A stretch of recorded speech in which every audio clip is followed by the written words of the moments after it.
I'm Stephen Jack Butala. And I'm Jill DeWit, and this is the Land Academy Show. This is episode number 2114. Today, Jill and I are talking about why mobile homes are a smart addition to your land strategy. All week this week, all 5 episodes, we're going to talk about adding mobile homes to your land flipping operation and the pros and the cons and the trials and tribulations and when Jill cries and when I cry. I was just going to say the laughing, the crying, all the things that go on in normal life. Oh my God, guys. I thought this was about flipping land. I was going to say something like, I usually don't make New Year's resolutions. You know that about me. You probably know that about me.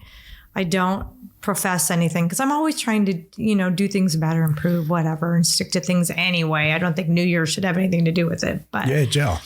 I was thinking 2025, I was going to try something.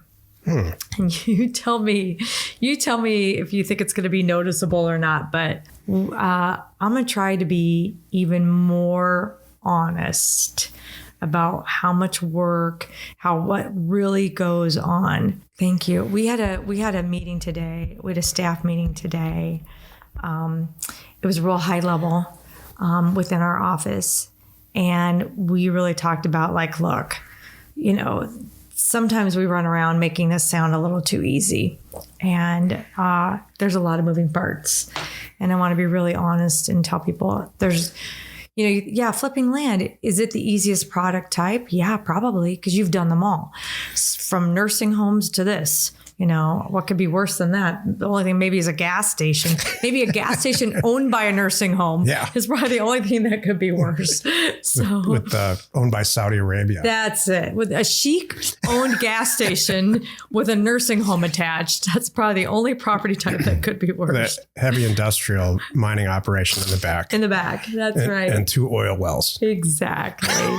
And a staff of nurses. So I'm like, we talk about, this is the easiest thing. It's great. But then people get into it in Land Academy. And they're like, whoa. What, I didn't think there's going to be 82 steps. Well, there kind of are. So that's my thing going forward. I want to make sure that for me personally, I stop people dead in their tracks. I've always tried to say this may not be a good fit for you. Now I'm going to really hit it home a little more. Like maybe you shouldn't, instead of lightly saying you shouldn't be answering your phones, I will say your business will fail if you answer your own phones. So, because I know we've done it this long. That's the most disappointing New Year's resolution for you that I would ever come up with. Oh, my other New Year's resolution. Sorry, because I don't make them. It was going to be like something like this year I'm going to wear less clothing. Oh, okay, no, that's hilarious. No, well, if anything, I'm gonna wear more clothing because here's why. On my feed just popped up like snowmobile gear. I'm like, that we need to do. You have a feed on snowmobile gear? Well, I guess it just popped into my search automatically in Google. I'm like, you might need to see the latest and greatest female snowmobile gear. I'm like, I do need to know that. So that's my other resolution is get more adventure, machine type adventure hours in this year. So here's the episodes this week. Monday. Oh, sorry. Monday, as we mentioned. You're trying to work. I'm just having fun. Why mobile homes are a smart addition to your land strategy on Monday, which is today. Tuesday, we're going to talk about how to find mobile home lots with high profit potential. One of my personal favorites because it bleeds right into to what we do for a regular living, which is buy and sell land. Wednesday, pricing mobile home lots for maximum returns. This is a huge topic. This is a highly requested. It's a high volume question that we get. Thursday, what to avoid when adding mobile homes to your portfolio. And Friday, why mobile homes are a smart addition to your entire land strategy. Mm-hmm. That's the same as Monday, isn't it? Oops. That's okay. We'll get it. What is Friday for real? While we're trying to figure this out. Oh, tips for marketing and selling mobile homes. Yes. Okay. Excellent. Now we got it. No problem. We have a new script manager. What's his name? His name's Jack. And he's prone to make mistakes like this. Each day on the show, we answer a question from our Land Academy member Discord forum, and we take a deep dive into land-related topics by popular request. Okay. So Ivan and Randy wrote, "Hello, everyone. I have a question about a property I'm closing on in North Carolina. The seller has an estranged spouse who she hasn't seen for over 10 years. The seller has owned the property before she was married. Seller's the only one named on the title. The estranged spouse is not on the title. My closing attorney says we cannot close on the property until the estranged spouse signs off. Anyone have any insight on how to close without estranged spouse approval, or if this is even necessary? I would like to add, what caused the estranged spouse to be My question is the same. Yeah. Who's at fault here? Could you imagine? Did the estranged spouse get run out of the house? Yes. Or did they Chased out. pack a bag and leave on their own? Oh, I'm curious. Like, how often does this happen? It's happening somewhere. Is it a thing right now? Is this common in that state? I don't know. That's so Strange spouses happen. So sometimes what the heck? That's a bumper sticker. Like life happens. Strange spouses happen. I guess so. Look, sometimes title companies will blow this stuff off completely. John Smith's on the title. He's not on the title. No, but okay. Sally Smith is on the title. Oh, I see what you're saying. And Sally Smith now wishes to sell the property, and it's all legit. Mm-hmm. But there's, for whatever reason, this lawyer dug around, did a title search, probably out of bounds within the regular title search scenario, and found out that this person was married for a while. Mm-hmm. What's the moral of the story here, Jill?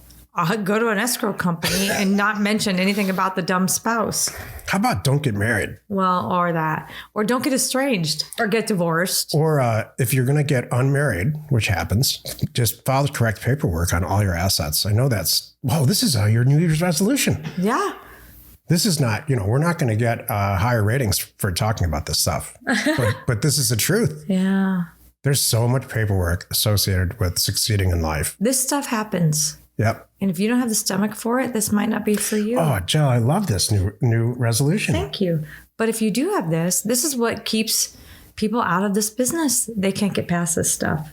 We can.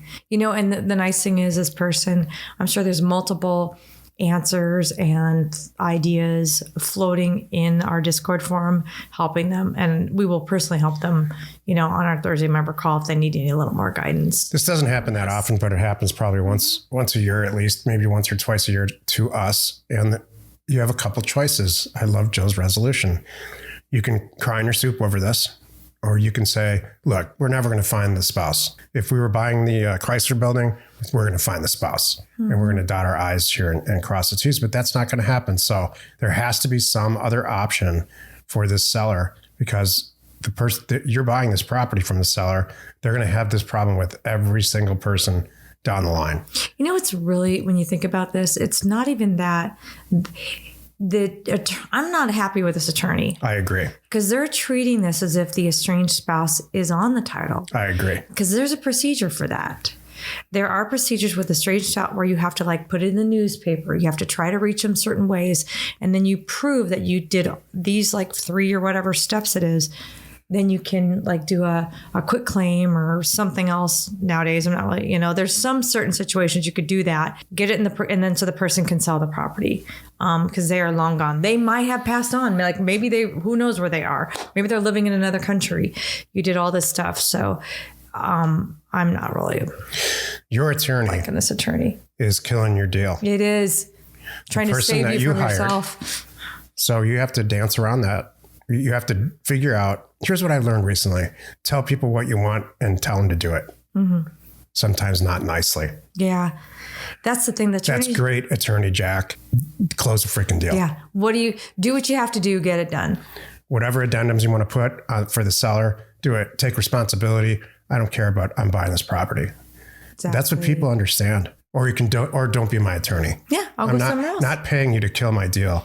I'm paying you to identify scenarios and not say sentences like, we can't close. Mm-hmm. He or she should be saying sentences like this. I need to make you aware of this situation. And there's a certain amount of risk involved when you buy this. Great. The chain of title might be broken. When you go to sell it, there could be a scenario where there's a lot of sign-offs and things like that. I love this is your resolution. Mm-hmm. The number of inquiries that Joe and I get, we've done 16,000 deals. we probably get 5 inquiries a month from deals that we've done years and years, sometimes decades ago, that say, hey, can you just sign off on this, that this company is yours and this company was yours and all of that? And it's a real simple affidavit, so we don't get a break in the title. Sure. Every single time. Of those very recently. We did one like today. I know this you morning. did. So, there's ways to do this, but we live in an alarmist time where the sky is constantly falling. Yeah. I'm not going to go into that because it'll take too long about why. Right. But get a lawyer who's on your side. Right. And who's taking direction from you. And providing solutions. Just because they passed the bar does not mean that they're smarter than you. Trust me. You are smarter because you're buying and selling land. Thank you. My New Year's resolution is to not be as angry. How's that going? I don't know. You tell me. Can I have a little more time? I'm going to write this down, really? Okay. This is good. No, Today's topic, why mobile homes are a smart addition to your land strategy. So here's the deal. This, like many things in our entrepreneurial lifetime, came up on accident. You send out a bunch of mail. If you send a lot of mail out, this has happened to you. Send a bunch of mail out. A lot of properties came back with mobile homes on them. What the heck? My first reaction is, I screwed this mailer up. But then I start looking at signed offers with mobile homes on them in any condition and looking what they trade for or what they sell for in that area, like kind comps and stuff.